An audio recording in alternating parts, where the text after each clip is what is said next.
Today we'll discuss about parameters of antennas.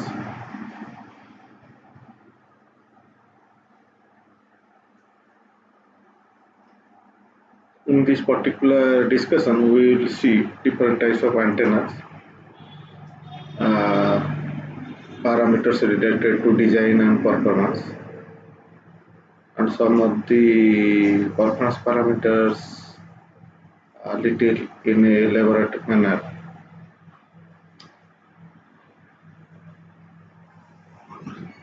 These are the actually performance parameters, very important from operational point of view.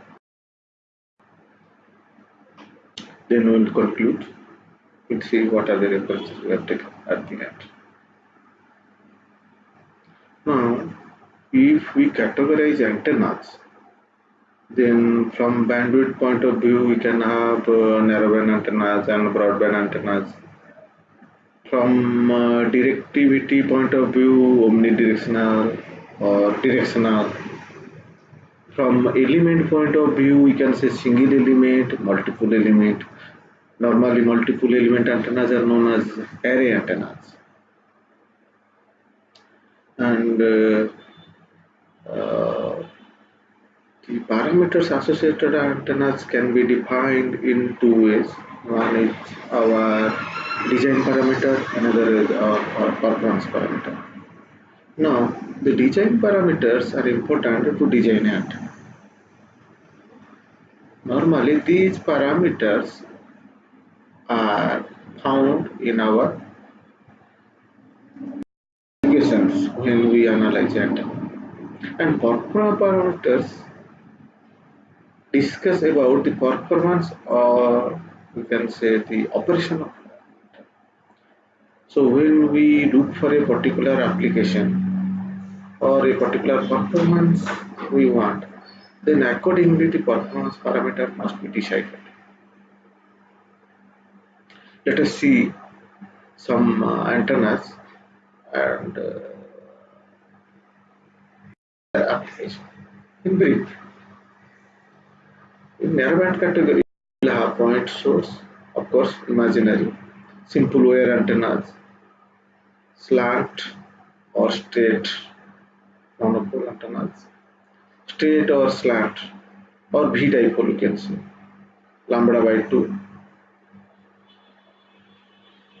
antennas. Lambda by 2 ungrounded means the dipole is in the air, and monopole grounded means the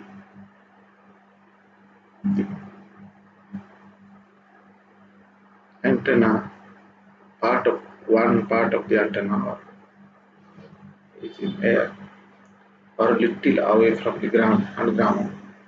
The other wire of the feeder is connected to the ground. These are actually antennas. In wideband category, there are a number of antennas. We can say conical antennas, biconical antennas, bow antenna, uh, Robinson's Barney antennas, rhombic, okay, disc conical skit. These are the antennas. And bow tie, of course, linear array of bow tie or planar array of bow tie or linear array of conical antenna, biconical antenna, planar array of conical biconical antenna can be a broadband antenna. But the linear array of dipole antenna may not be a broadband antenna.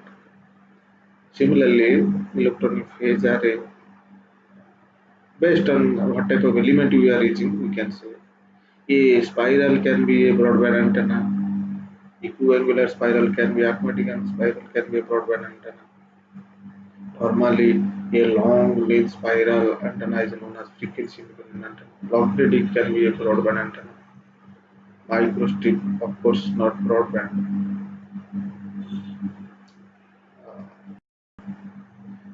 But if we design the conical structures in microstrip form, then we can get better band. Aggie array somehow, for the Aggie array, the band is 2% of the center frequency. Of course, little better than the dipole. but it is not exactly a very broadband antenna. And if we say this is multiple element, this is single element. Okay.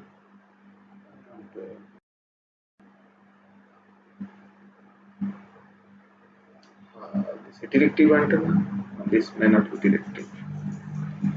Single element antenna are not normally directive antenna, but multiple antenna are directive antenna. So these are other category of antennas, other types: triangular, trapezoidal, circular, parabolic, offset parabolic, acyclic, planes, horn, loop, slot, duality, different versions, wideband categories. These are actually horn, lanes, directive antennas.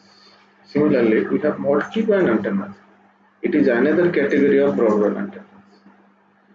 This particular antenna will provide a number of applications at a number of bands. If you add these bands at different operating frequencies, we can say this. Fractal antennas are coming under this category. We'll see some fractal antennas. This is a dipole where is the feed point, you can say in free space, feed point is there. You can apply a high frequency signal. And this is a monopole where this is a ground plane, this is little away, this part of the antenna or part of the antenna element is little away. This part is grounded and this part is head by high frequency. This is folded dipole, two terminals are here, which are played by high frequency. This is a Robinson's band high frequency broadband antenna, which is obtained by designing such a structure. Structure is given here, it is lambda by 4 lambda.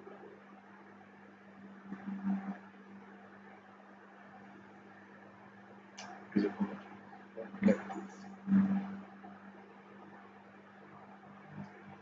This is a rhombic antenna. This is a large rhombic antenna. Just this, the physical shape is just like a rhombus. And it's a highly directive antenna. Last year,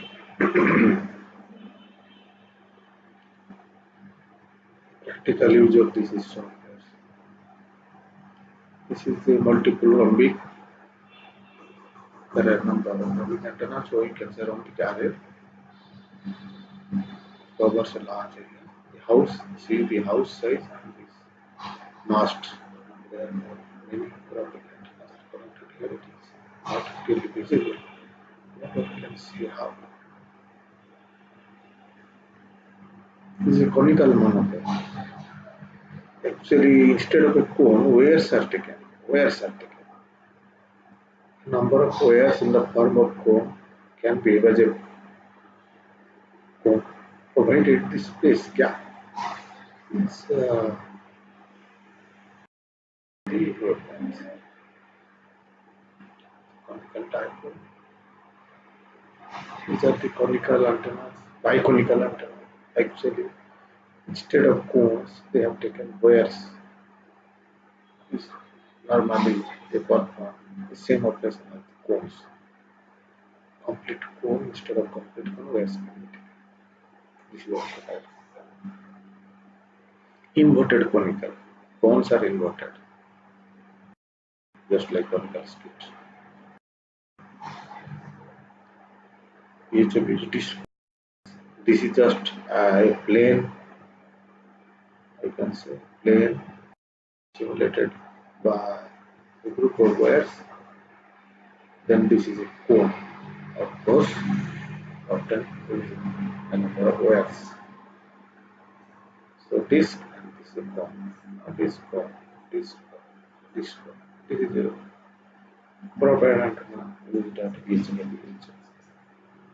This is BOTA, this is a array of BOTA, and this is application of for such a receiving system. Normally TV repairs broadband. degrees is broadband, so this is the broadband. It's a linear array, top view of the array, side view of the array, entire array, broadside array.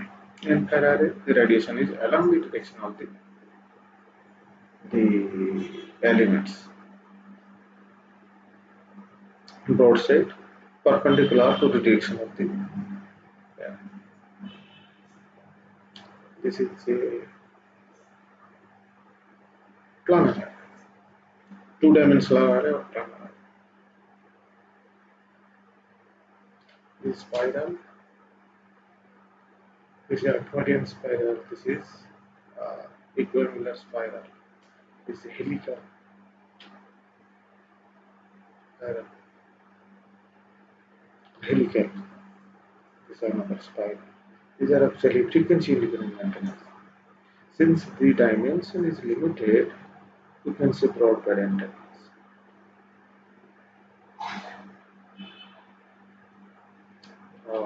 These figures are taken from Google Images.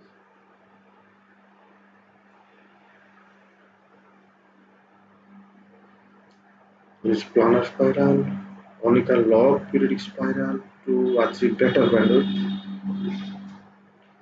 This is the phased array antennas. Phased array antenna is normally used to direct the beam based on our requirement. Any direction the beam can be directed by adjusting the phase of the signal applied to each one of the elements. These are Vivaldi antennas and there are various variants. Vivaldi antenna is also one antenna.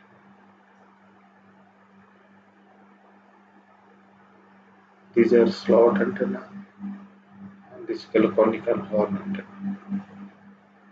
This conical horn antenna is normally used to get similar beam in orthogonal directions.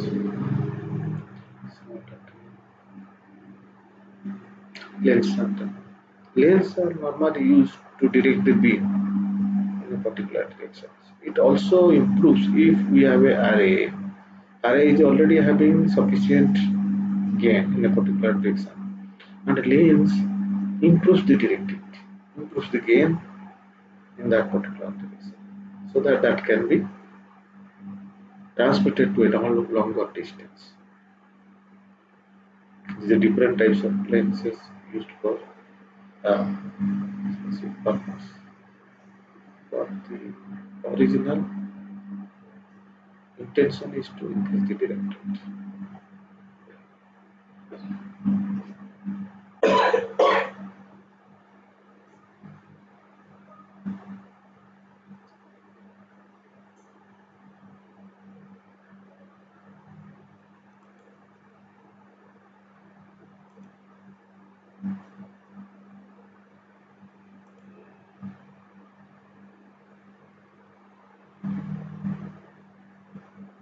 This is the horn and lens combined. Normally, when a horn is used, the length in the direction of propagation is higher. When you use a horn along with a lens, the dimension along the direction of propagation is reduced, and the beams are directed in a better manner with higher directivity. This is the basic purpose to reduce the size of the horn antenna using a lens. This is the broadband dipole antenna. These are different types of antenna. We have already discussed some of them. These are omnidirectional elliptically polarized broadband antennas. These are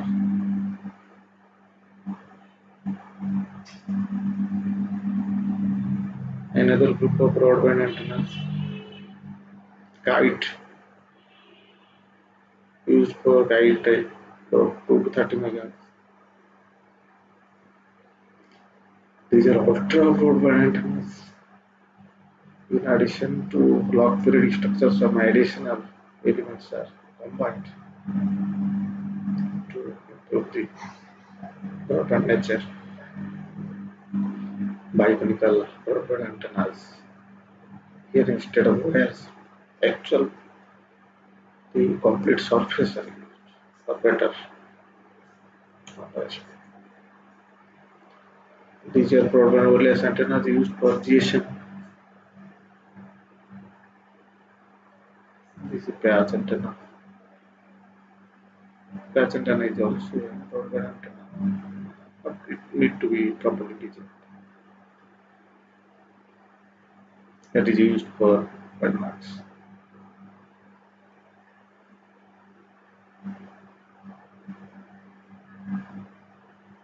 Used for 26.8 GHz. This is broadband antenna. This we used for wireless mobile communication base stations. Actuation. Antennas are also found inside this device. These are trans-receiving devices, mobile phones. Properly designed antennas are there inside it. Wireless transmission. This also requires antennas on especially these parabolic reflectors. The parabolic antennas also you can say at the core we have a radiating or radio receiving system. This is broadband horn antenna designed for 120 kHz. These are different types of horn antenna used for different purposes. These are circular pulse short backpack antenna, except broadband cavity back slot strip antennas. These are wrap multi-band microstrip and patch antenna systems. These are some arrays. Slots are created on the surface of the waveguide, top plane or the side plane or side wall. The V was array of slot. These are the corner reflectors. This is a plane reflector. This is a reflector antenna with the feed is here, and reflector with the curve with this is a capacitor. Normally this is used so that no power is lost because of this feeding system. This is the better view of that. So these are the figures taken from Balani school. This is a patch array, circular patch array, normally used for as electronic phase array antenna. Space-to-space communication up to 2.3 GHz uses such type of rectangular phase array, rectangular microstrip antennas. Of course, phase array. This circular array can be used instead of planar array. This is the planar array. Instead of a rectangular array, you can also use circular array. That's it. The similar functions. This is another type of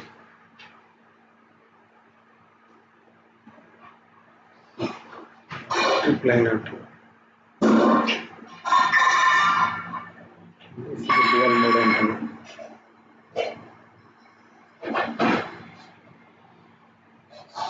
This is another antenna broadband loaded wire antennas, the diamond shape antenna. One is kite shape, another is diamond shape. This is my micropatch antenna loaded with capacitor. This kind of antenna they are normally used in our in a smaller stuff in our mobile phone.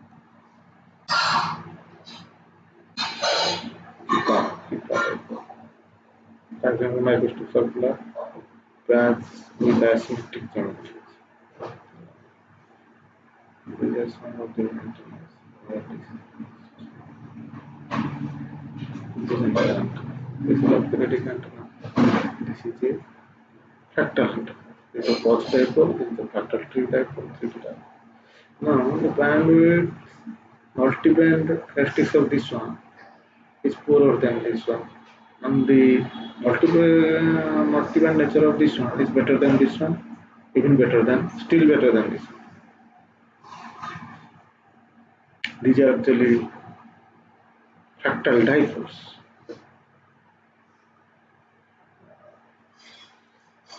Similar another group of dipole, Minkowski island. This you are getting. This is a fractal. This is a fractal. This is over iteration wise. This shape changes, and this gives the better performance than this one. Similar to the previous one. This gives better performance than this one. They may be close. These two may perform close to each other, but this is much better than this one. This is much better than this one. The multi-band nature of this one is much better than this one. Multi-band nature of this one is much better than this one. This is another Fox law. This is the first iteration, second iteration, third iteration, fourth iteration. Using a generator, this is initiator, this is a generator. Using this, actually, fractal antenna. This is another fractal antenna with shear Pinsky gaskets. These are actually removed. These portions are removed. White patches are removed. External patches. Black remains. The removal is based on this mod 2. Means these are multiple of t. See, these are even numbers, and these are odd numbers. So these numbers are based on that binomial. Yes. This is 1. This is 1 1. This is 1 2 1. This is something like 1 2 2 1 1 4 6 4 1, like this. This equation is available in PowerPoint. For all this discussion, one can refer Balani's third edition book. This figure is also 1120 in that book, you can see. And this is mod 3, means this multiple of 3 will be removed. It is whatever removed, it is multiple of 3.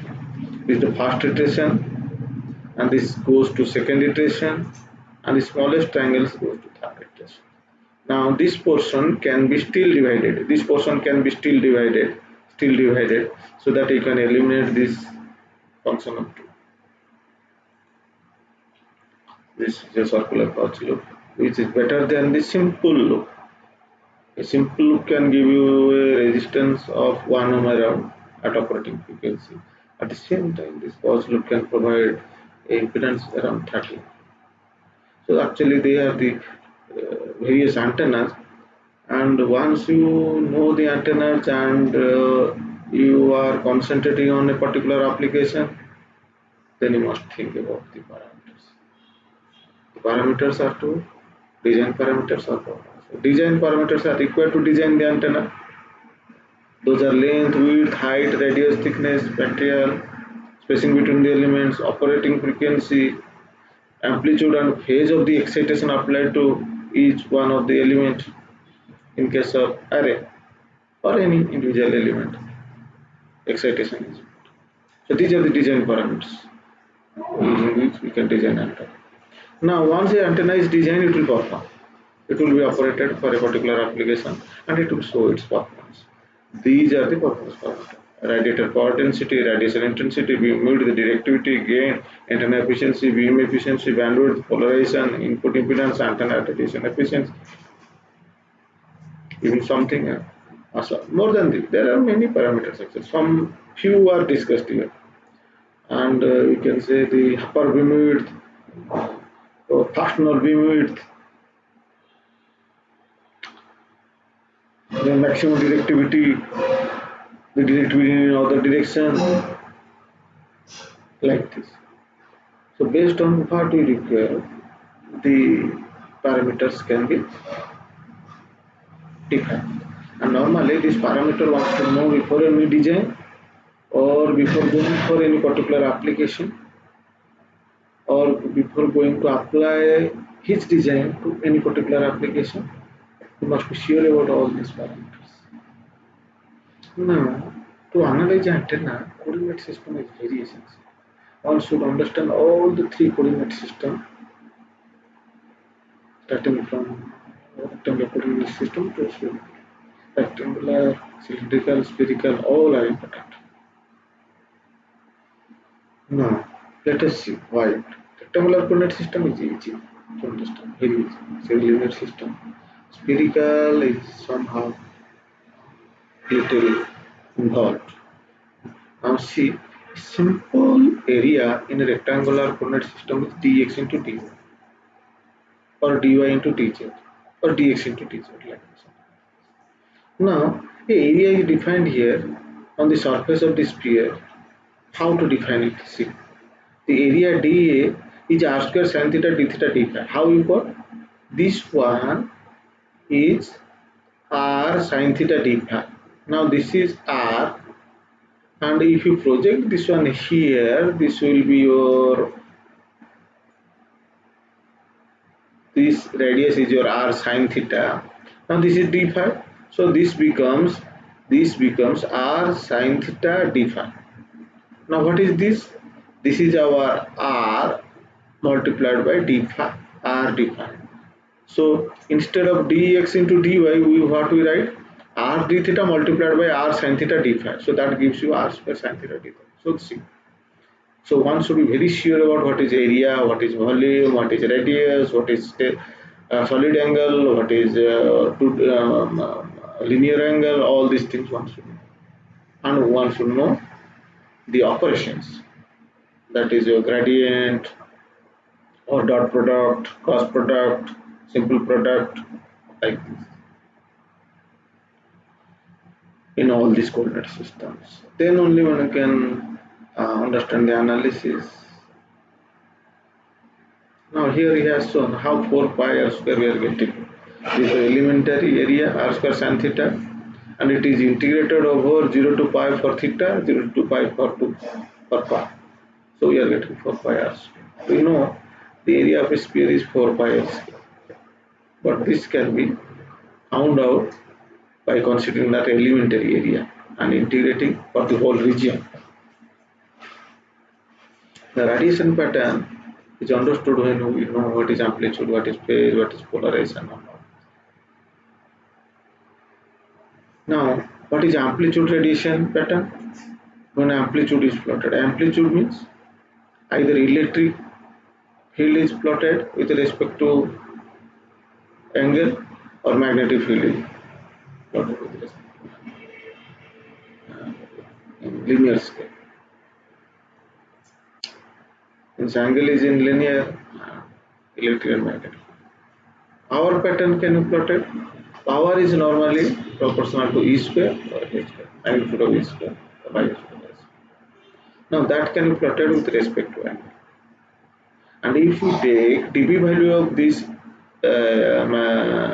field magnitude square and we plot with respect to angle, that can also be used.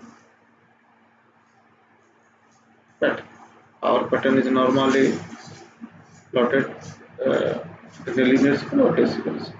Field pattern is always a linear scale. Now see, this is one pattern is plotted for a 10 element linear. Now this is the pattern plotted with respect to different angles. Polar coordinate system. But these values of electric fields are actually magnitude of electric field RGT means volt per meter. If you say electric field volt per meter. This is a power pattern. Normally, when you take square of a big quantity is always bigger quantity, still bigger. Square of a small quantity becomes small. So that is a this becomes smaller and this becomes bigger. See, this becomes small. That is a power pattern looks little narrower, but the half power beamwidth for both the cases are same. Because here you have to take half power beamwidth in electric 0.707, that is a root 2. Here you have to take a half 0.5. So that is a half power beamwidth for both the cases will remain same. When we take that same power in terms of dB. So half power point becomes minus 3 dB. If the maximum point becomes 0 because it is actually normalized to 1. When 1 log of 1 is your 0, so this is a log of half, that is minus 3. But the beam width still 30 equals 64. Because we are trying to find out half power points. It is already known that it's 30. So this is the way how we find out patterns. These patterns, this shows the half power beam width, then full null beam width. Means where there is nulls, no radiation. This zero radiation in this direction, zero radiation in this direction. The figures taken from the analysis. Now the pattern shown in rectangular axis. And this is theta axis, this is the radiation intensity. So this is the major lobe, these are the side lobes, this is the back lobe. Now this is the point where there is no radiation. So this gives full null beam width, this gives you half power beam width. If this is 1, this will be 0.5. If this is the power pattern. If this is the field pattern, then this is 0.707. How this is? This field, electric field is a combination of the field in the direction of R and the direction. And the resonant electric field is the magnitude of all this.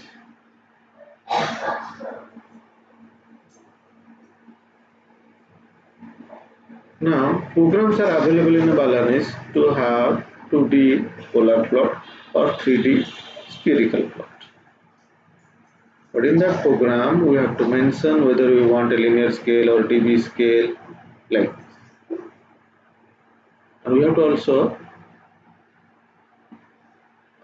give the design parameters. What is the length of the array, what is the number of elements of the array, what type of patterns we want, like this, everything has to be defined. Then there is a function. Actually, there are two programs. One program takes the design parameters, another program defines the which kind of plot we want, linear scale or uh, dB scale like this,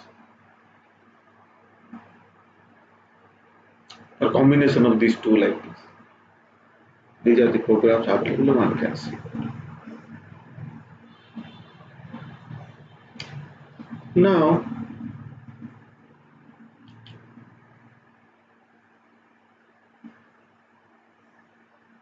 amplitude radiation pattern that we understood if you know what is isotropy, what is directional and what is omnidirectional patterns and pattern pattern. Let us see. Directional pattern of a horn is like this. The power is reduced to maximum along its axis, and the electric field is in this manner. Minimum electric field is on the boundary and maximum electric field is in the center. This is omnidirectional pattern. This is unidirectional pattern, but this is a directional pattern, whereas this is omnidirectional pattern. The radiation is equally in all directions. Or radiation is available in all directions, that is omnidirectional. Equal in all directions refers to isotropy. The field region defined. This R1 is 0.62 root over of dq by lambda, R2 is 2 d square by lambda. Now, this d is the highest dimension of the antenna. Here, in case of our dipole, you can see the length of the dipole is the d. Now, if your R, the radius vector, which defines a particular sphere, is less than R1, it is reactive near field region. If it is more than R1 and less than R2, it is radiating near field region or Fresnel's region. If it is more than R2, then it is the far field region or Fraunhofer region. These are different field regions. Now in the reactive near field region, phase of electric and magnetic fields are close to 90 degrees.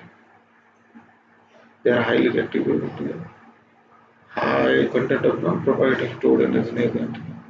Means the waves will be found to store the energy. So this particular region is not good for the then radiating near field region fields are predominantly in phase. Fields do not yet display spherical wavefront, thus pattern varies with distance. Region where near field measurement are now actually the pattern varies in this region. Normally when we say antenna is there, its radiation pattern is there, that means we normally refer to far field pattern. Where far field pattern actually defines that the wavefront is spherical. That means whatever power is radiated any direction, if you make a sphere at any direction, at any point you measure, it will be same. The phase is same on the whole of the sphere. The phase is yes. See, field exhibits spherical wavefront. This is the uh, space pattern. Thus, the pattern ideal doesn't vary with the distance. Electrical magnetic fields are in phase. Wave impedance is ideally real. That is what we say in free space. It is eta 0, that is 125. Power to predominant area, proprietary.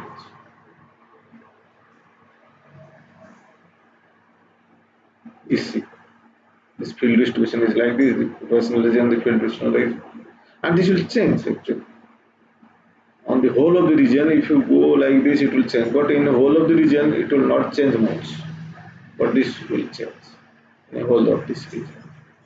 As you go away, in the far field, you will find the radiation pattern image. From the parabolic network, this kind of pattern is obtained. There is a difference between radian and steradian. Radian is a 2D angle, steradian is a 3D angle. Now, radian is maximum 2 pi.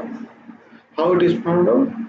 That the circumference is our 2 pi r, circumference divided by the radius. That gives you the radian, that is maximum 2 pi. If you want to find out what is this one, if this is r, then this r divided by r is 1 radian. Now, once we want to find out what is the steradian occupied by this surface, now the radian is occupied by a line, steradian is occupied by a surface. How to find out? Then you have to find out the area of that particular surface divided by r square. Total, what will be total steradian? Total area is 4 pi r square, r square. So total steradians is 4 pi of the sphere. If you want to know what is the steradian, then you have to find out this one, because we have already seen what is the small area. If you take a small rectangular area here inside, then that will be this one, r square sin theta d theta d phi. So the incremental solid angle can be written as sin theta d theta d phi for elementary solid. Example is given in the Balanese, you can see it and you can find out what is the solid angle. Okay. It is found out to this 1.09662. It is there in the Balanese book. Example 2. Example 2.1.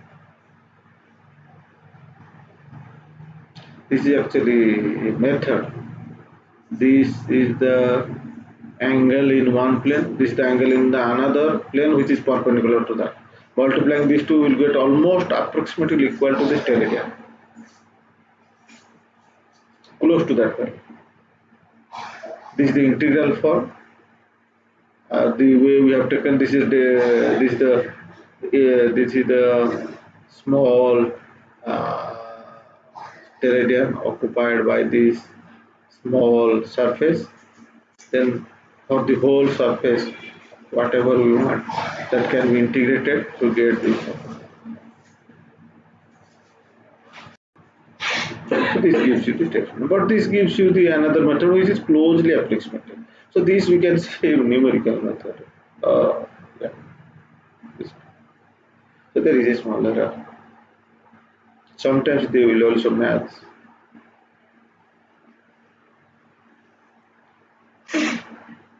Radiation,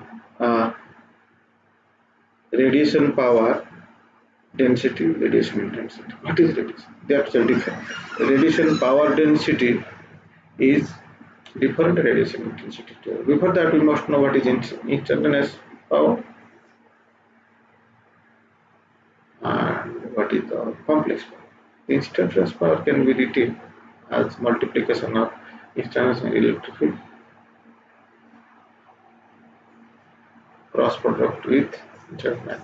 Is the cross product of these two will give us the instantaneous. So this we can say pointing vector, instantaneous pointing vector. This electric field, instead of electric field can be written as like this, where this is the complex electric field and instead of magnetic field can be written as a complex magnetic field. This gives each over a time factor, which gives us the time under probability. When you want the pointing vector, we can write like this.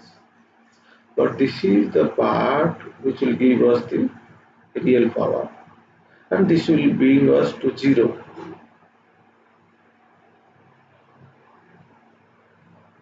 When you average it, when you average, when you want to find out average power or average instantaneous power or average power,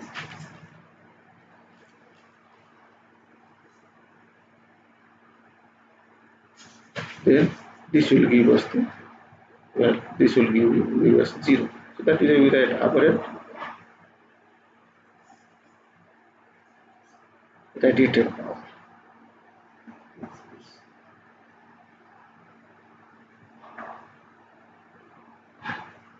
This complex conjugate average, so that the EJ omega t and EJ HZ and EJ will be 1. Now here E and H are peak values. If you take the RMS values, then half is not required, because this half is we are getting because of 1 by root 2 multiplied by 1 by root 2 half. Normally in measurements we always get RMS values, so this half is not required. Directly put the electric vector and magnetic vector and you get. In our original circuit we take half VA. Similarly, V is the peak value, I is the peak value, I is the complex conjugate of original line.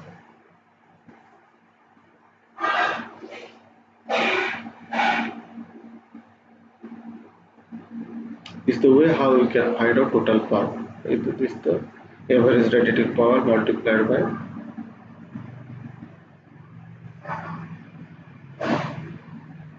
the average radiated power multiplied by the small surface for the whole region. For the whole region, we have to say we have to integrate from 0 to pi for theta, 0 to pi for phi. So that will give us the total power.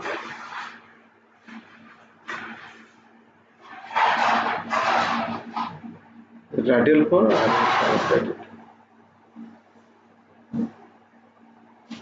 For example, you can see this example, you can find out this. Field intensity is found out by total power divided by total sterility. Means power, total power for our power per unit solid angle is our power intensity. Power per unit surface area is our power density. So that is why we have written here the power intensity is R square power density. Or you can say radiated power intensity is R square into radiated power density or R radiation density. So there is a relation between these two. Just simply multiplying R square here dA. So now this is the incremental solid angle. This we have already seen. This part we have already seen. That is the power density is represented by W, whereas radiation intensity is represented by big V, the big W. This the unit is watt per meter square. This is watt per steradians. Example, you can take a function is given for radiation intensity. You can use that integration and finally you can find out what is the radiated power or total power radiated. Similarly, if W is given, you can also take similar the equation applicable to the W. W multiplied by surface area. This is U multiplied by solid area. So if it is W, the W radiated power, average radiated power, then you have to take that area, total area. Yeah. This example you can take, you can see. The isotropic source gives us the power radiated equal in all directions. So total power divided by 4 I square, the same in all directions. So in radiation intensity is P total power divided by total solid angle. So this becomes average radiation intensity. This is the average radiation intensity. It is equal in all directions, it is equal in all. So using that, so O refers to actually omnidirectional. One can find out total power radiated. Either one is the example that we have solved.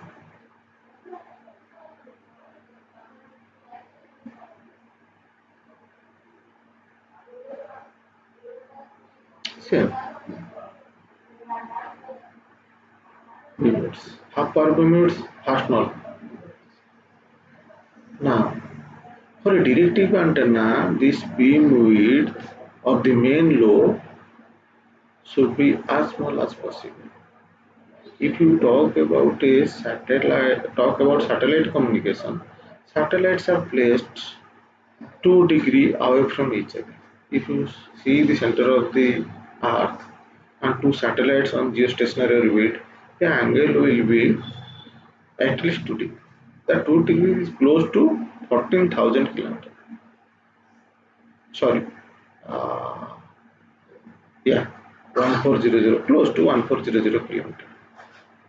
So actually, this 2 degree is essential to cover a 1400 kilometer. That is a beam width of 2 degree or less than 2 degrees required to cover one satellite. So beam width is a very highly important parameter for long distance communication, and the array can give us lower beam width. So beam widths normally we see half power beam width or full null beam width. These two must be very small in case of any antenna. And if we this is the radiation intensity expressed for a common antenna, and if we place this is equal to 0.5, then we can find out half power beamwidth. If we express it equal to 0, then we can find out fast null beamwidth.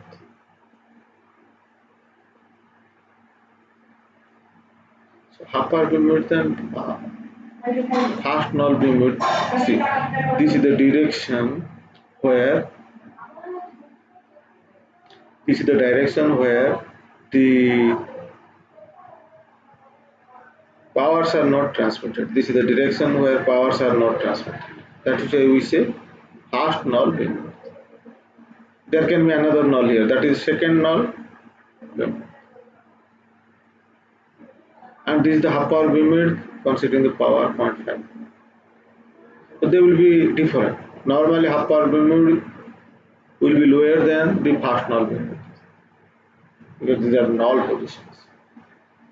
And how to find out? I have already told you that you have put it equal to 0.5 or to find out this upper payment, and first non payment can be found out by putting it to 0. But thing is that when you put it to 0.5, you have to take it iterative process because there are two h theta. See, theta h. So iterative process can give you this value. So the value is gives multiply by 2, that will give you the upper payment. Similarly, when you put it equal to 0, you will have you can find out different theta. So if you get a theta is equal to 90 degree and a theta is equal to 30 degree, take the smallest one. Well, this may be the second norm. So this 30 degree multiplied by 2 will give you the 60 degree. First norm will give you 60 degree. Lowest one is always taken. So this multiple 14 point that 14.32 multiplied by 2 gives us this value. Probably this is actually 14.325. That is it. Gives us this one, 5, not 4, and this 30 60. So this is the way how half bandwidth and full bandwidth can be found out. These are two important parameters which are essential for long distance communication, point to point communication. Directivity is also a very important parameter for this long range communication. If you compare a array with a simple dipole, the directivity of array is much more better than the. If you compare with the directivity of a linear array with a Yagi array of same number of elements, Yagi array is far better than the linear array. Because most of the power is concentrated in one direction in Yagi, whereas in linear array, power is directed in two directions. Maximum power is directed in two directions. Maybe in two planes. So that is a Yagi array are better. So directivity is an important parameter to understand how array or a single any antenna can transmit power. Directivity can be unitless. If we express that unitless directivity in terms of 10 log 10, that will give us the directivity in 10. But normally directivity or maximum directivity are unitless. This is the directivity as it is. And this is the maximum directivity. In case of maximum directivity, this radiation intensity is maximum. And this is the average radiation intensity or radiation intensity from isotopic antenna. Is the radiation intensity from isotopic. This is how you can find out the power in dB. Power in dB can be found out by reference power. This is the actual power transmitted. 10 log of that one. If you take voltage, that will be 20 log of that one, because voltage square is the power. Power dB can be. So these are the what you have used. This is the maximum radiation intensity. The radiation what we have. Next. The total radiation power. Right. This is 4,000 refer to the communication the maximum. But this is the radiation intensity from an isotopic source. Axial directivities are essential when we talk about polarization. In different polarization, the directivity will be different in two orthogonal planes. In two orthogonal planes. So this is the radiation intensity in the theta direction. This is the radiation intensity in phi direction. So this can give us the total radiation intensity. If you combine these two, sometimes this is essential when you talk about the radiation in the direction of theta. And this is about the radiation How they are found out?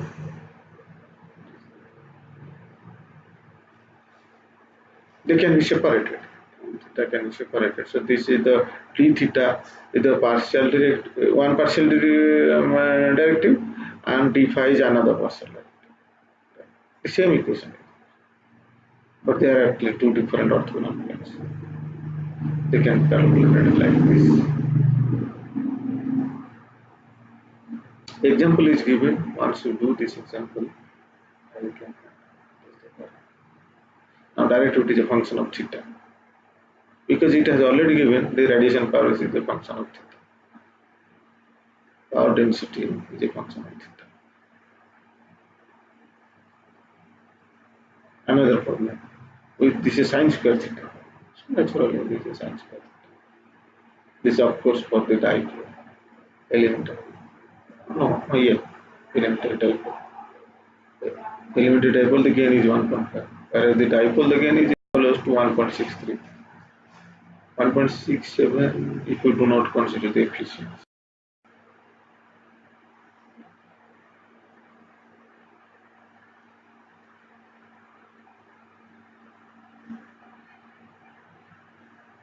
This is the example. That is summary is the radiation intensity J0 is the amplitude, maximum amplitude in that equation. The radiated power is equal to 4 pi because total angle, solid angle has to multiply. This is any other angle who obeys this equation, radiation amplitude. And this is normally this equation is obeyed by infinite dipole, so we got this equation. And this equation is lambda by 2 half wave dipole.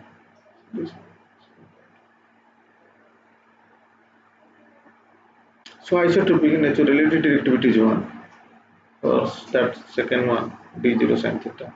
And infinite dipole, this is d0 sin square theta. 1.5 is the maximum directivity of the theta is equal to 5. And 1.67 is the maximum for dipole. 1 theta is 5. This is the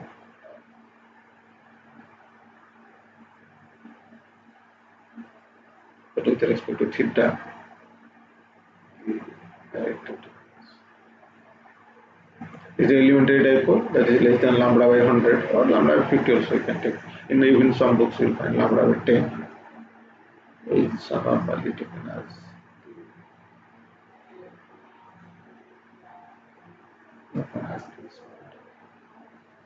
it is directivity, it is the radiation intensity. Because of the application is perhaps the direction of 2 dimensional radiation figure of 8 from the dipole. Normally, if you say direct the length of the dipole decreases from lambda by 2, then you will see it will become more circular. For elementary, it is complete circle.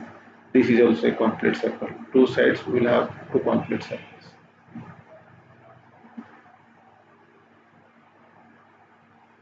This is 3 dimensional direction pattern, normally obtained using the antenna software. This also can be obtained electric field expressed as 3 component, magnetic field 3 component, but these 2 components in far field are very small, close to 0. So you can avoid this one, you can avoid this one. You can find out the radiated power using that quantum vector, a complex electron magnet. This is the complex conjugate of actual. So this, when you do this, you get these are the far fields. And, if we take the ratio of E theta by H phi, it will be eta. If we take ratio of E phi by H theta, it will be minus eta. So eta is the impedance, free space, or impedance in medium. You can say. If you wave is provided inside a medium,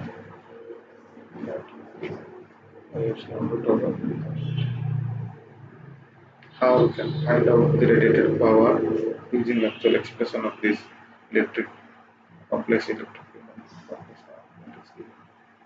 But this is the real Since we want a real of this one, so this will be the value. Far field, the power is zero. Radiation intensity with the normalized radiation intensity.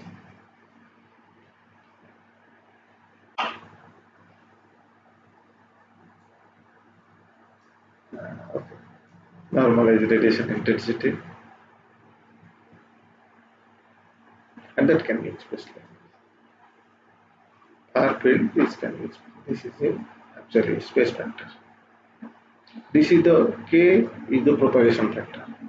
Normally, instead of taking gamma, here we take minus jk because we assume the medium is lossless. So alpha is 0. So this instead of minus gamma, we take minus jk. So k is a propagation factor in absence of that alpha. Otherwise, it is phase shift. So directivity can be found out using this. These are the summaries, and the maximum directivity can be found out like this. This is the average radiated power, and this is the uh, average radiation intensity. Power radiated can be found out either one of the equation. Either you can take radiation intensity, sorry, uh, power density or power intensity. This is general formula of the directivity. This maximum radiation intensity is the normalized one intensity. Normalized intensity. Or you can find out using these are directly taken from the book. These are also other experiments. Now, our pattern can be symmetrical or non-symmetrical. When we say non-symmetrical pattern, in two orthogonal planes, the beam width will be different. In symmetrical pattern, the beam width in two orthogonal planes will be same. So, for such kind of different nature of patterns, we can take a formula like this. Like we have to find out the beam width in the direction of one plane, let's say theta plane, the beam width in the direction of another plane perpendicular to that. So what we get by multiplying these two, we can find out the solid angle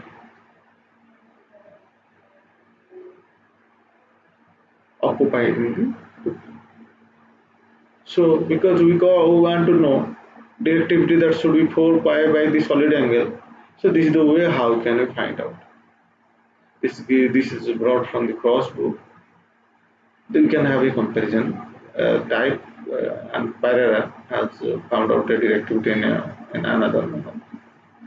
Maybe they are using some approximations. So example is taken and using such comparative such equations from three different books, Cross, Balanes and Tai and Pereira is paper. Can have compare the direction pattern of this one. Is the exact one which book gives that because of this integration and taking this radiation intensity, and this is the approximate method by multiplying the angles radians from two orthogonal planes cross, and this is the tie and parallel. They gives if you use this method and find out the directivity, you can take it comparison. What is the errors caused by various method? Exact equation, cross, error, type error, because this will have no error, exact equation, and this will have error. This is also. But when our number of elements is 5.5, the cross is almost having zero error. Right. See, 5.5 when number of elements 5.5. 5.5 cannot be a number of elements. Either you can take 5 or 6 elements. When you take 5 elements or 6 elements, the error is close to 0 but Pereira and they will have a good amount of full concept.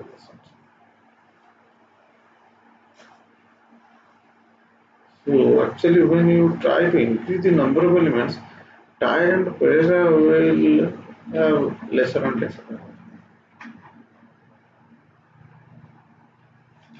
But close to 5 elements or 6 elements, loss is having less error. Otherwise, you will find if you increase the number of elements, you will find a little more errors. So based on that, it is advisable to use exact expression whenever possible. This is the when you take 11.28 and they both have the same amounts of error. So beyond 11.28, actually none of them is better.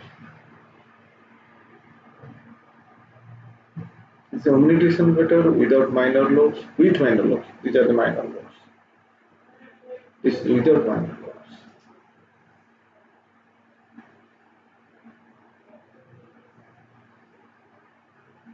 How to find out the maximum directivity? So, McDonald method, Poser method. Actually, methods. Actually, we must know what is directivity. What is the importance of directivity? How much directivity is required for such a application? How to achieve this? What are the elements required? Like this. This type of question we should ask us. Accordingly, we can go for the design. So that means directivity is important. We must know. And there are many numerical techniques available to compute the directivity using programs. These are some methods. It is given in the Balanis book. We can have it. Actually, whole of the region is divided to small segments. Then, considering all these segments, the values are found out. They are summed using some loops in our iterative method. This is a digitization. What I said, that sectioning all those big region to small regions. Programs are available. Just you have to mention the design parameters and which kind of parameters, performance parameters we want. You can actually normally all the performance are not supplied or provided by the program. The designer or the uh, user has to write the program. So once you know the electric field and the magnetic field, the rest of the parameters can be found out. Directivity can be found out, gain can be found out, efficiency can be found out, beam width can be found out, all the parameters, all the parameters. Once you found out the electric field and magnetic field of any atom, you do not find any particular performance parameter in that particular program, you can write it by yourself. Internal efficiency. Efficiency, you know, output by input. Similar to that, we can see here what is efficiency. Now, when we are trying to find out efficiency of an antenna, we must know what is reflection. We must know what is conduction. We must know what is dielectric. That means we must know reflection loss, conduction loss, and dielectric. Considering all these, we can find out overall efficiency. The total efficiency or overall efficiency can be found out if you know efficiency considering reflection, efficiency considering conduction loss, efficiency considering dielectric loss. So all these losses must be known, then only the corresponding efficiency can be found out. Now, if you know the reflection coefficient, you can find out efficiency considering reflection loss or reflection efficiency.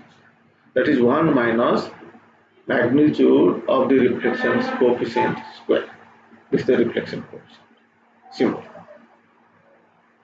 If you know the reflection coefficient, take the magnitude of that one, take the square of that one minus that one will give us the reflection efficiency multiplied by the EC and ET, that is the efficiency, conductor efficiency and dielectric efficiency. Actually, there is no conductor. Actually, efficiency considering conductor loss, efficiency considering dielectric loss. That is written like this. Both of them, when we multiply, we rewrite it like this. That is radiation efficiency. Losses will occur when both impedance will not match. That losses will be given by the reflection coefficient. That will be the factor. If we say ZL and ZC are not matched, this is a transmission line where source is applied here at one end and at the other end a load is connected. When they mismatch, there will be a reflection coefficient. And that mismatch will give us a reflection coefficient like this equation ZL minus ZC by 2. Now, if you know the reflection coefficient, you can find out that reflection efficiency. And the VSWR can be found out like this. Gain can be found out once you know this efficiency, because total power radiated is equal to efficiency multiplied by the input power. So when you divide the total power radiated by the input power, we got the efficiency. And this particular equation is applicable when there is no reflection. That means system is matched. ER is not here. So this is the way how can we find out the gain. Gain is our this one. So this is the equation. Gain the efficiency. So this is the directivity parameter. When multiplied with this radiation efficiency gives us the gain. Gain is radiation efficiency multiplied by the directivity. The gain is found by this factor. Gain is found out the same way like directivity. Just simply multiplying the radiation efficiency here with the directivity, we got the gain. Right, because this is actually in terms of input power. Gain is considered in terms of input power. That is converted to this total power radiated by 2. P in plus refers to a forward wave, where minus refers to a reverse wave. When there is a minus, P in minus, definitely there is a reflection efficiency. So this ratio can be also, yeah, this ratio P in plus by P in minus. If there is no P in minus, then definitely ER is not there. ECT will only be present. So this P in plus is P in plus. So that is why we have written P in plus. Definitely, this P in plus can be written like this. P radiated power is overall efficiency multiplied or the total efficiency P in minus. If the gain is based on no reflection, that means reflection coefficient is 0, then we can write the equation like this. Radiated power is the radiation efficiency multiplied by P in plus. P in there actually plus, and since there is no minus, ultimately plus becomes the P. Reflection coefficient is 0. So we can write like this. So you can write the gain is the radiation efficiency multiplied with the maximum directivity.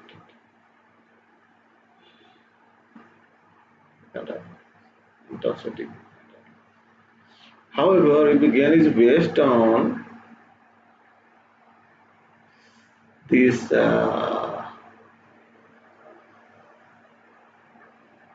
with reflection, that means there is some reflection. So we can write like this. P in plus can be written PR, P in minus. So we can write like this.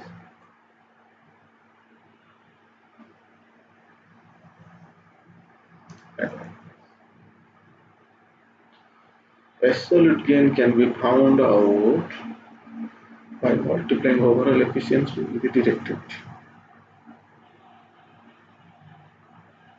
And this is already we have seen that overall efficiency is One example is given, you can take it and you can put it there. You can very easy, very simple in that. You can find it radiated power, directivity, and this reflection efficiency, total efficiency, or overall efficiency, like this, everything you can find out.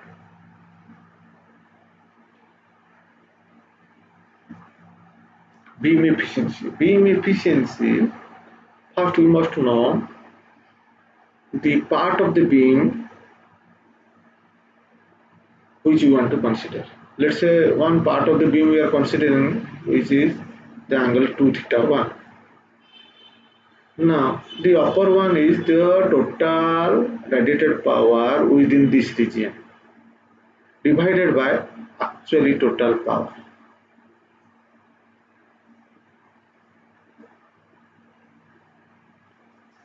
That gives us the beam efficiency. Now bandwidth, there are two types of bandwidth, pattern bandwidth and impedance bandwidth. Once we want to find out pattern bandwidth, you must know what is directivity of gain, side lobe level, beam width, polarization, beam direction. If you want to know what is impedance method, then you must know what is input impedance, what is radiation. Now, these are various plots related to the radiation pattern of different values of the length of dipoles. This is the elementary dipole, this is the half wave dipole, and this is the long wave dipole. And their beam widths, upper beam widths are so. Polarization is another performance parameter. It is quite important. A vertical polarized wave cannot be received by a horizontal polarized antenna. So normally a vertical polarized antenna placed vertically on the surface of the earth is supposed to transmit a vertical polarized wave. So another antenna must receive it when it is vertically polarized, means it is placed perpendicular to the surface of the earth. So if a antenna is horizontally placed at the receiver and at the transmitter it is vertically placed, then there is a complete mismatch. So we must know what type of waves are transmitted, whether it is a linear polarized wave or a non-linear polarized wave. And normally a dipole transmits a linear polarized wave. If dipole is perpendicular to the surface of the earth, then electric field is parallel to the dipole length or dipole orientation. So it's a vertical polarized wave. So this vertical polarized wave must be received by a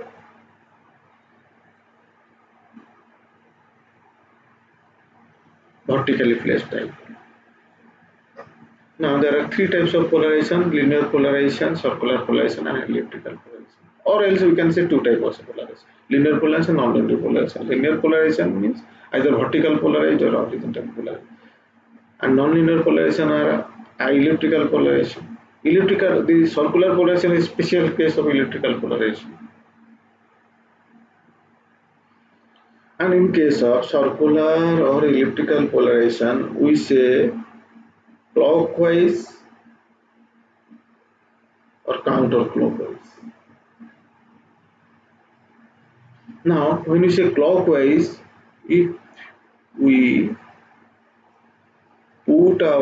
if I show our right hand pointing our thumb outward, if thumb is the direction of propagation, the curl of that finger shows the direction of our wave. Means how a wave rotates. If the resultant wave rotates in clockwise direction, while the direction of propagation is along our thumb, then we say clockwise circular polarization. If we take our left hand and if our thumb projecting outward is the direction of propagation, The calling of our fingers gives us the direction of or the rotation of the electric vector. That is counterclockwise circular polarization or elliptical polarization.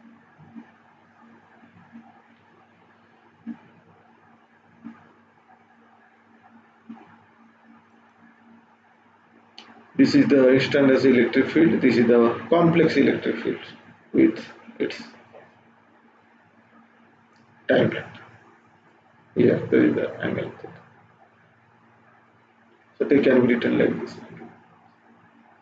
One can, if you want to know more about this polarization, can see the advanced engineering electromagnetic or see the balance. Now they can be written like this: x component, y component with a beta or propagation as a k. K is the propagation constant. This is the propagation dependency factor of this. They are actually.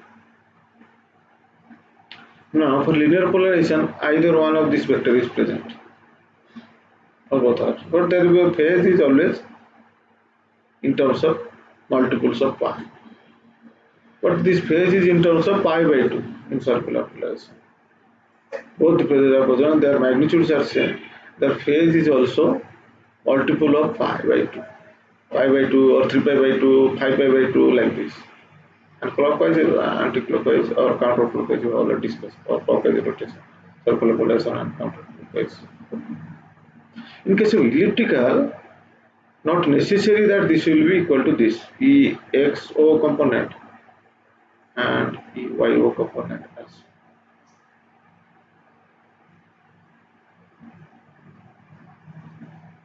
not necessary. When they are not same, this equation equal symbol we can take equal to symbol. If when they are not same, equal symbol we can take. This we can take. But when they are same, this is not equal to this is not equal to this. So this actually applicable to this. When this is there, this symbol is not equal to symbol can take. Actually when this is there n by 2 is not equal to n by 2 times pi. And there will be acceleration. When they are different, naturally there will be acceleration. And this acceleration is 1 for our circular polarization. And there is no acceleration for linear polarization. You can find out from that elliptical figure, this one. This from here OA and OB you can find out this acceleration. And one problem is there, you can see it in the balance. You can find out what is the acceleration, what is the how the vector rotates. That gives us the circular polarization and the rotation is counterclockwise. That particular example. Vectors you can find out, phase you can find out. From there you can have an idea. Polarization loss factor is another important performance factor. If the like we said, if a vertical polarized wave is reached by horizontal polarized antenna or horizontally placed antenna, nothing will be received. So polarization loss factor gives us the dot product of this one. This is the polarization determined in the transmitting mode antenna refers to. This is the polarization determined direction of wave travel and antenna. Right, polarization of incident wave, polarization determined in the wave travel. So if they match, there is the maximum. If you say with the polarization of wave travel, and this should be actually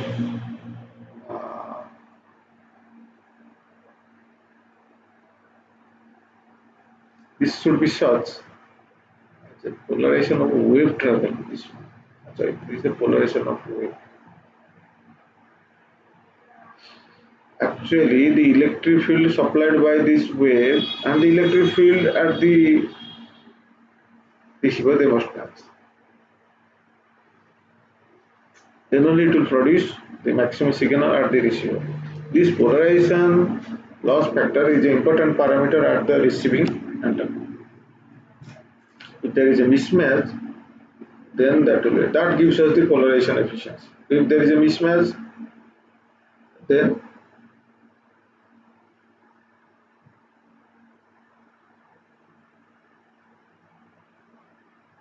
This example will give us the whole idea.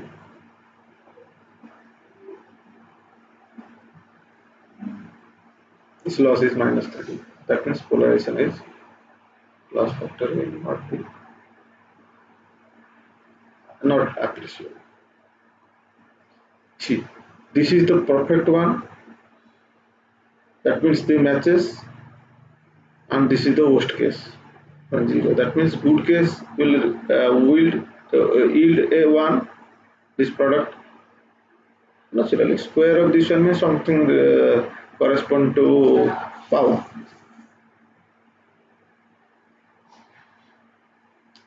They must match. This is the good one and this is the worst one. And this signal transmitted by this one will not receive by this one.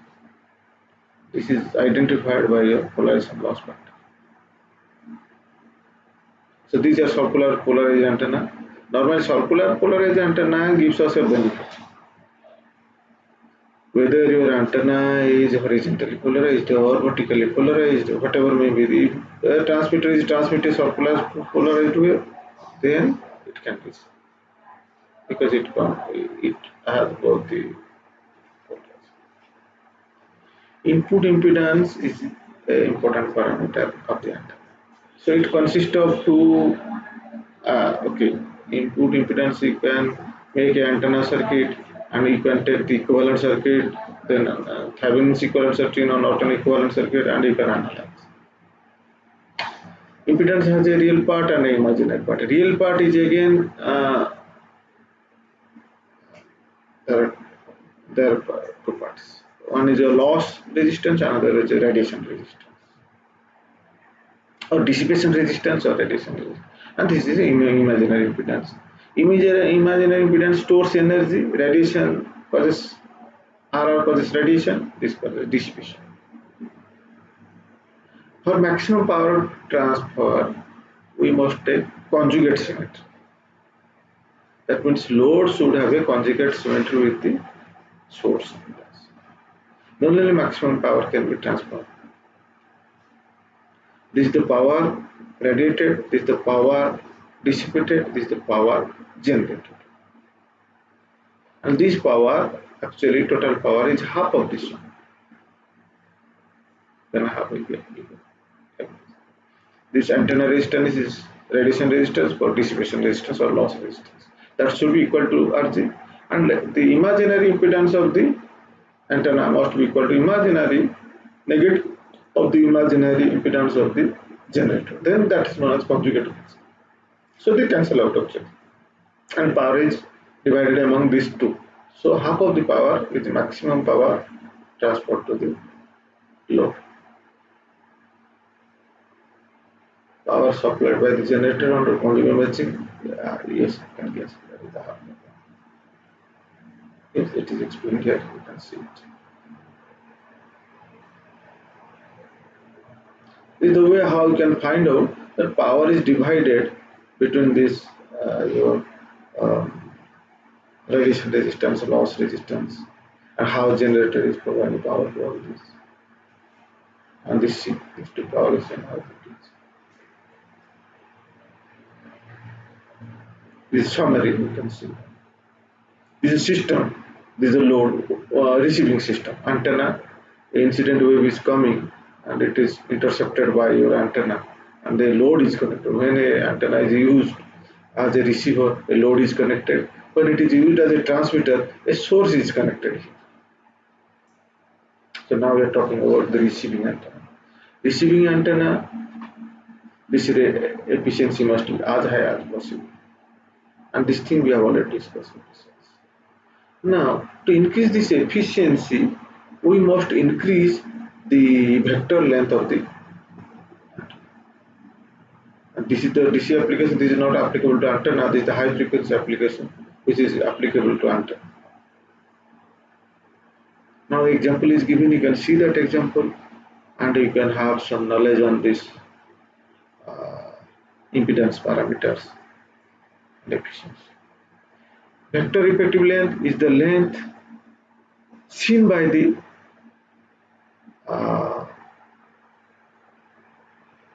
received wave. When there is a polarization mismatch, then the received power will be smaller and smaller. That means in direction, what is the length? What is the value of that is the vector length. So you can say if this is theta, uh, if this is theta, this is 90 degree minus theta, so this is L into cos 90 degree minus cos theta, sin theta. That is the vector length. Sin. So this way, how can you find out what will the voltage? Electric field multiplied by the length will give us the open circuit voltage at the receiving antenna. The way how you can think of, and this is always greater than the vector length or effective length. Effective aperture means this is the antenna. Aperture decide what is the amount of power received. If you say power transmitted is P and aperture of the receiving antenna is A, the received power is P into A. Here it is given. See, this is the incidented power or power density multiplied by the effective area, the total power received. So effective area can be found out the power received divided by power incidented. Given power delivered to the load, effective area. So this is the way how you can go for the detail. What are the detail resistances and what is the voltage you are finding at the receiver end. This thing can be applied to find out the effective aperture, maximum effective aperture like this. Okay.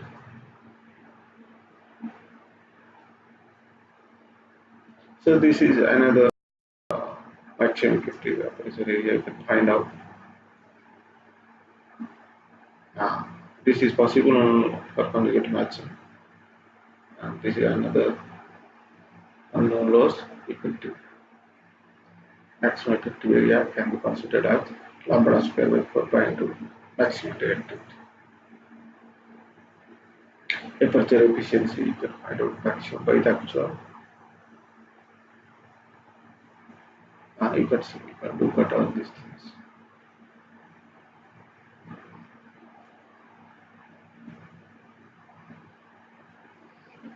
Is the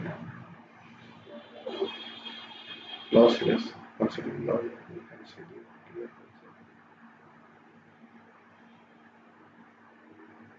the aperture antenna, so the aperture is more than the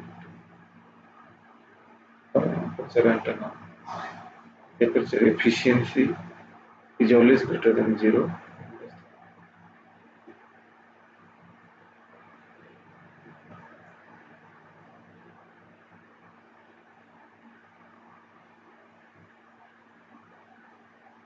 Okay, so this is the way how can you think of aperture type. What is the problem given in that book? You can have, like you can see how we are finding the AP, AEM, all these things. These are actually setup, measurement setup normally you can find in any lab. This transmitter is normally like this and receiver is like this, and in your anechoic chamber this kind of system to measure the radiation intensity, to measure the directivity, beam width, all these things. This formula is normally applied to kind of some. Yes, that is intensity. This is actually isotopic radiation intensity. Total radiation. Yeah, this is for isotopic antenna, this is for directive antenna. When you try to find out average power density, you have to multiply average power density of isotopic antenna multiplied with directive. Yeah. Now that is to be multiplied aperture, so that you will get a received power. It's very simple. This is also, you can find out this type of simple uh, calculation in a radar book. Yeah, both side you can equate, transmitter side. This transmitter directed by the effective aperture is directed by receiver directed by receiver aperture. This must be for maximum. These examples are there in book. Let's see. When there is a mismatch. So this will cause a that polarization mismatch. Clearly, polarization aspect. When they are matched, they are quite directed. Then whatever the power transmitted by this one, it will receive maximum. That will be the maximum efficiency, low loss. This can same equation has been taken here. It receive power by transmitted power. We can use this is the transmitter gain, this is the receiver gain. If we have read the radar range equation, there you can find this gain, transmitted gain. This will gain all these things. How they are gained. Actually, this gives the polarization. This is related to your polarization mismatch. This is yeah. This is the path loss you can say. This is the path loss associated with the take log of something. This one. This will be this plus if you express it in dB this plus this plus this, so this becomes the path loss. That's the way from expression. Radar. Oh, radar. Here, radar is also here. You can have a look. Radar is normally a power is transmitted from the radar or transmitting antenna. There is a target which incident the wave and scatter the wave and received by another antenna. This whole scheme is performed to that to detect the target. Target has a radar cross section. Radar cross section doesn't mean cross section of the radar. Of the target. Radar cross section means target cross section, and that is represented by sigma and all this. Actually, there are many parameters associated with this one. You can see the book, and these are actually essential to understand the operation of the antenna. And major parameters we have already discussed. And most of the parameters are associated with radiation pattern. In radiation pattern, we can say from the main beam we try to find out directivity, gain, the beam width, and all those things. Then using the other lobes like side lobes, we can have front to side lobe level, front first side lobe level, then front to maximum side lobe level, front to back lobe level. Means there may be a lobe in the back side of the antenna, or you can say exactly opposite to the main lobe. So you can have front to back lobe ratio like this. There are similarly many more parameters are there. One should see, and see its actually importance in other application. These are actually radar cross section related to different objects, targets. These are not very important uh, for such a discussion. But however, this one should know for radar kind of application. When we say communication system, it is actually vast. Again, communication is divided into wireless and wired communication, and antenna is normally used in wireless communication. So actually fast. When no one have some problem, you can search in Google. I have taken many images from this Google for to discuss something on antenna like this. These are other parameters related to impedance one can see. Related to scattering, receiving mode. These are the actual radar cross section with respect to incident angle. These are all these. Yeah. So these are the slides taken from Balinese. These are actually many more. And the temperature is also another important part to understand the performance of the antenna. The examples are given. Uh, Here is the Boltzmann's constant. Uh, Also, this is the antenna temperature at this feeder input. This is temperature at the antenna input. So this must be properly matched. Boltzmann's constant, antenna temperature. This is the receiver temperature, the system temperature. Sum of these two is your system temperature, antenna temperature, and receiver temperature. Boltzmann's constant. This. So this is the way how. So this is the temperature of antenna. It is given antenna noise temperature, receiver noise temperature, effective system noise temperature. Sum of these two is the effective system. One example you can see how the temperature, antenna temperature is calculated. So we can conclude now the parameters of antenna are highly essential to understand their designs and subsequent operations or performances. Calculation of various parameters of antennas are discussed in this presentation. Viewers can suitably use these equations and techniques to measure parameters of their antennas. If they have any query, they can mail. My mail is available in net. You can search. This is the important book I have followed, and this is these two books I have. In fact, I have, and some of the images I have taken from Google. Thank you all. Queries you can send me by mail.